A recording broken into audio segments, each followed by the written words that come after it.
So our agency is established to help you to do that. Because we have the facts, we have analysis, we have all the things which are, monitoring. So now what I would like to give you some facts which you could use already, either to establish a party like Sandy has, which would be, of course, a very groundbreaking thing, or at least influencing the parties and the party leaders. And the one thing which I was thinking when the previous session, we talked about women's issues. And very often we discuss in the agency that in reality, we shouldn't call women's issues, because those issues are, as long as the men do not accept them, as long as the men do not engage, they are in reality not women's issues, because they're usually family thing and violence against women.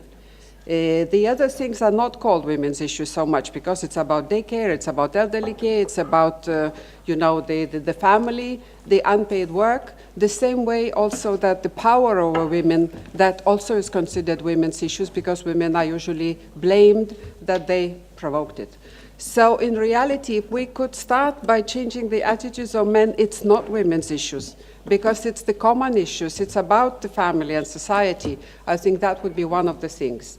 Now for the facts. As we have a database, which we are updating very regularly, so you can always find, I know that Parliament, European Parliament is really using that. So today it was already, you mentioned that just a few heads of states, but what today we have at European Union in general, so we have 27% of women as ministers. Usually the portfolios are very often, you could combine to those women's issues. They are like more soft portfolios, so they do not go in so much in like energy, infrastructure, digital. It's not really much.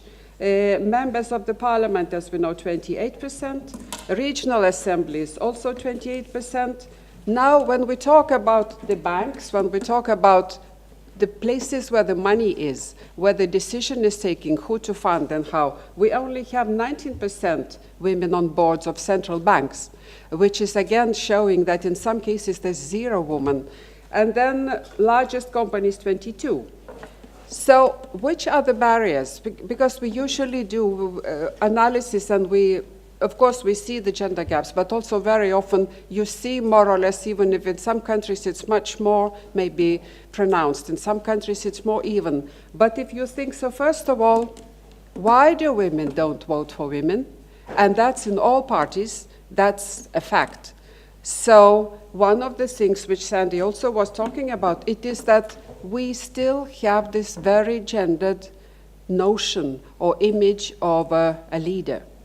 And I suppose the men leaders of the European or national parties, they use it as well, because what we believe that, of course, it has to be like assertiveness and skills, dominance, rational thinking. So those are considered the men, features of the men, which are considered to be the leader feature, which means, again, that we also have to be brave and also present, because I mean, you don't have to be only having those characteristics to be leading a party.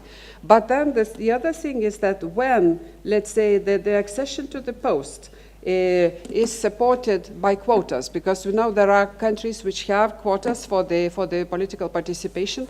So if you noticed, the men are not questioned that they have specific characteristics or specific fitting, but it's always that the skills and experience women have to prove. And I think that also should be in each party, especially when you put the nomination for the list soon to be, for the, whatever principle you take, every third or every second, or so I think it's also very important. It has to be raised because it's not questioned at all. The other thing which we did, tomorrow we will launch our study in Austria, in Vienna, for the Austrian presidency on political participation of young people. And of course, we always analyze women, men. And if we have also LGBT, let's say, community, the data on that, so we also add, because this is also intersecting with different aspects. Unfortunately, this data didn't exist. But what we analyzed, and we found out that women, young women in particular, there is a gap. Even if you think that digital skills of young women and boys and girls, it's equal. It's just 1% difference. That means at school they get the skills. But when you look at how they use the digital technologies and how they could debate politics, how they could vote, how they could create, blogs and all this about politics, it's about 10% difference. Women are discouraged, and starting from their families. There you come also, like you said, it's the feminist issue. The focus is mostly on the body. The criticism is then it connects to the object of the woman's body. It's not what she writes. So she always is afraid to speak because she's much harsher criticized. She's afraid really to post, the things, because simply being a girl, being a woman, it is much more already like predetermined what you will expect, what comments it will be. So we need to work on that. And what I know that most parties say today, it is very, very difficult to recruit young women to politics, which means that here it's also much to shake the ground about. Now, stereotypes were already mentioned, because when we talk about which are more hinders, stereotypes, it is extremely heavy thing. It is extremely difficult. It takes long time, but we need to really work with that. The same talk about, like it was mentioned also, that when we nominate the women, men, so then all the system, how you nominate, the gatekeepers usually are very rigid and very strong. So we have to have the arguments. Harassment also was mentioned. It is, again, when we looked at this in the same study, we looked at online harassment. And again, we see that the girls are much more harassed, stalking, and even threats of rape and, many types of forms of violence. Harassment online is one thing. Inline, we all know, I heard also Me Too was mentioned, we know that it is much more difficult, especially for the women which are in this youngest period, that is the highest percentage, which again means that we have to talk about it, we have to find the ways, we have to raise and discuss, because the party leadership has to understand, and they also have to accept the zero tolerance policy. And then electoral systems, as we know, I won't go into detail, but that is also very, very important also to see if it's possible really to change, or at least internally. What are the benefits that we need to have more women? It was already mentioned, of course, it is, first of all, democratic principles, because men cannot decide for women the same way as women try not to, but of course we have those desegregation, we have very much on let's say, where the women are occupied in the kindergarten and, the social care, there they take the decisions. But I mean, it's considered women's issues. So, which means that really what we need to see which are the benefits, what could be the arguments. So what we say that, first of all, it is a principle of democratic deficit, so we cannot accept that the deficit exists, because it's, we cannot say that society takes the decisions made by men mostly. Then what we see from the research and from the other research, not only ours, that women usually take a more comprehensive approach to policies. So they include, it is like inclusivity of policies. So they analyze, let's say, if it is one area, they analyze how it affects, for example, the childcare, how it affects elderly, how it affects, in general, the life of society, not just focused on one gate. Parental leave, and very often it's women who talk about poverty alleviation. And then, even if we say that when you attract more women on the voting list, but then also to be in the parliaments, they are attracting more interest from the voters. Unfortunately, we haven't yet found the way how now to get more young women into politics itself. But the voters are more interested, because then also maybe in the future the young girls will be more interested.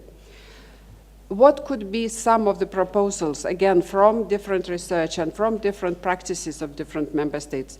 First of all, what we are suggesting, and I know that European Parliament will start also carrying it out, we developed a tool to make an assessment of gender sensitivity of the Parliament.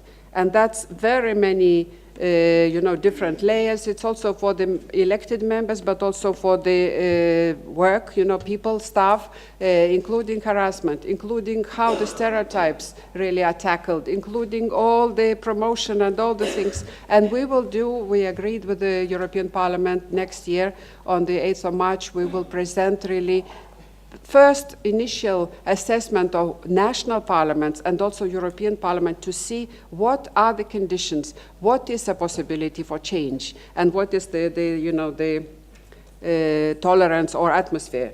Quota systems. We know that quota systems helped, even if some member states are saying that, we didn't do it. But then debates are very big. So quota system proved to be helpful. And even if we talk that some women say, I don't want to be a quota woman, but as a temporary measure, it raises thinking, it forces people to think. We have also, as we know, supporting each other over the parties, so women's caucuses and the branches, they unite when the topic is a threat to, let's say, gender inequality. And then, of course, training, capacity building, and monitoring. So we have really much research which shows and which proves, and I think the facts must be used, otherwise we will never reach the limit. We will never reach where we want to go, and you are mostly welcome. We always have much to show and much to give for your arguments when you want to prepare, especially at national level.